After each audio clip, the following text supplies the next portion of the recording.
For those of you who don't know, Hotline Miami is one of my unspoken favorite games. I first played it about a year and a half ago now, and it proved to be both so much more than I was expecting and hoping for. It's the kind of game with gameplay designed to make you hate yourself and your computer peripherals and everything on planet Earth, and really is just an exercise in frustration most of the time. But with the kind of content that should be enough to intrigue just about anyone and captivate enough people to build a substantial fan base. That's exactly what happened, and so it seemed obvious that a sequel was on the way, and sure enough, Hotline Miami 2, wrong number, started appearing around the internet as a thing that was happening, and the fans got themselves all worked up into a dander as the release date drew closer. I was excited myself. Much as Hotline Miami isn't a game I'm exactly chomping at the bit to go back and play again, I was looking forward to what the developers had in store for a sequel. As I saw more and more of the game that was on the way, it got me reflecting on my experiences with the original, and it effectively reminded me of just how much I took away from that experience. When I eventually played the sequel, I found it to be different.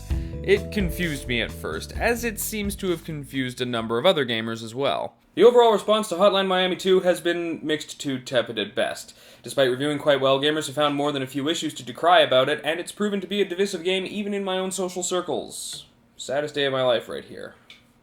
This, in my opinion, comes from a few specific factors, the largest, most overarching of which is a distinct change in purpose. So before we get into the new game, I want to take a moment to lay out my thoughts on the first game, as it's not really something I've put into words in any solid way before, and I've been waiting a long time to do so.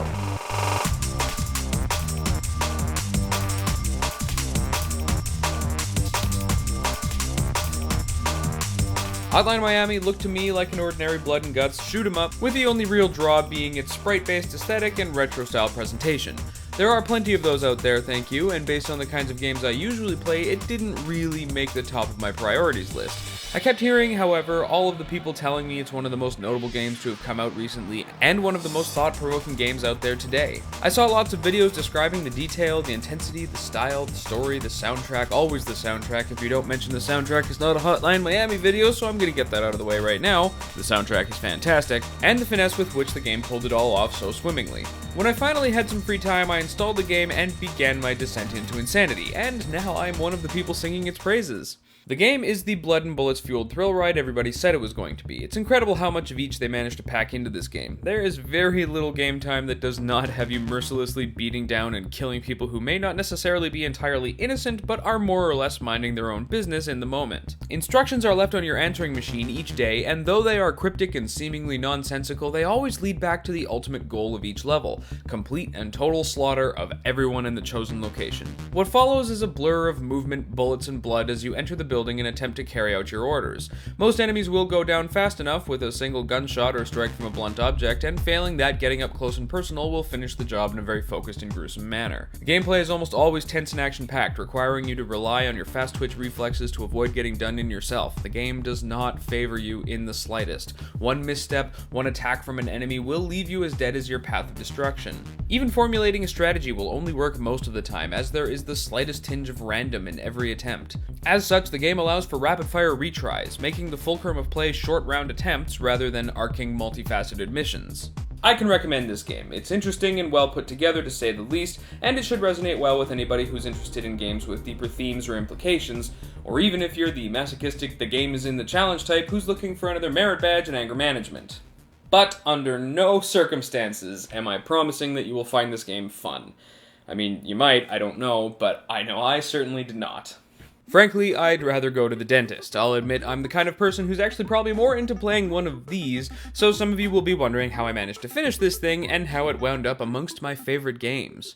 Well, just like going to the dentist boils down to suffering in equals benefit out, playing Hotline Miami gave just as much and was only mildly more painful. To start off, Hotline Miami's story is far from what you'd call conventional. There is no 3-act structure. The rising action plateaus early and stays pretty constant throughout.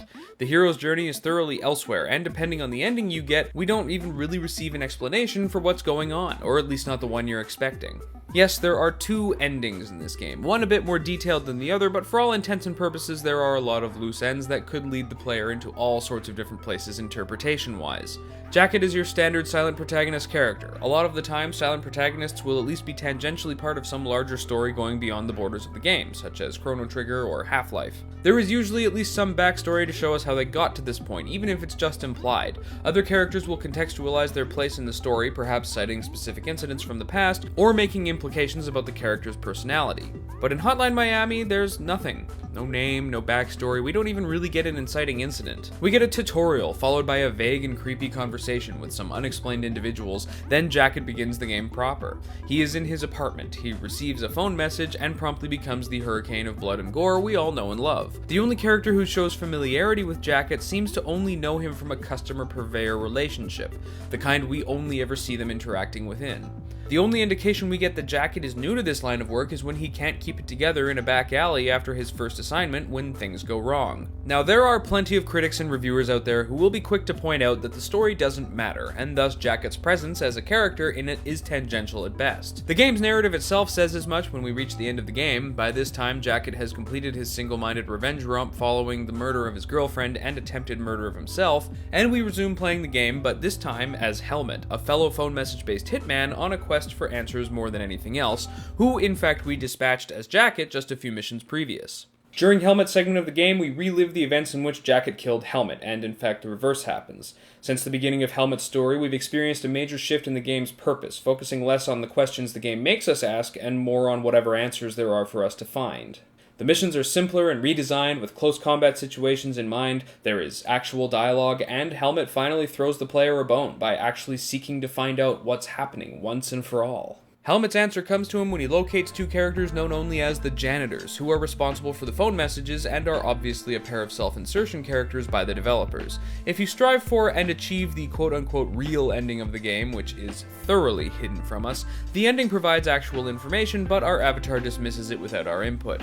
In the standard ending, on the other hand, the Janitors make it clear that they did what they did out of boredom, nothing else. They got to make some money and Helmet got to kill countless people guilt-free. Everybody wins. These Janitors created a situation in which Jacket and Helmet would be able to live out the unrealistic in the safety of someone else's design, and supposedly have fun while doing it. In short, Hotline Miami is a game about games, an aspect of this game that has been discussed at length by other reviewers, and certainly not a theme I'm opposed to. We've seen this before, plenty of times and in plenty of different flavors, but what sets Hotline Miami apart from its philosophical brethren is the often overlooked issue of how it chooses to handle the matter of sympathy. Hotline Miami is not a sympathetic game. Specific events of the story notwithstanding, the game does not attempt to deliver its content by way of sympathy. Pretty much every storytelling medium up to the emergence of video games has evoked emotions in its audience by way of sympathetic appeal. A lot of video games, I would go so far as to say most in fact, still rely on this. There is a story being told, with characters who are beholden to the designs of the plot, whom we identify with because we sympathize with them. We are interested in them, and come to care about them on some level, hoping to get the chance to see their journey come to a conclusion. Even in many cases if the character is a silent protagonist, widely thought to be the ultimate blank slate, player insertion format for the character, the plot is still the boss, offering rudimentary dialogue trees as the only real influence the player has in the moment.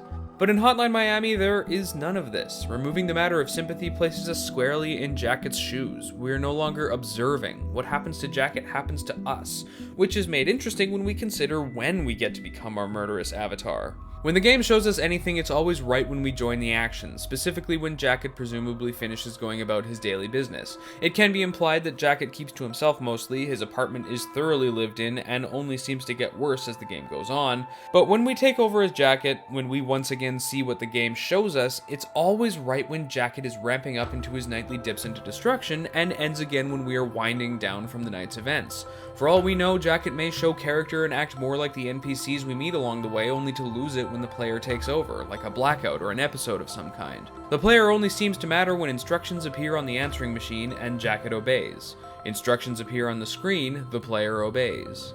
Hotline Miami is, without a doubt, the goriest game I have ever played. Its disconnected, pixelated graphical approach does little to downplay the sprays of blood and spilling of organs that we see.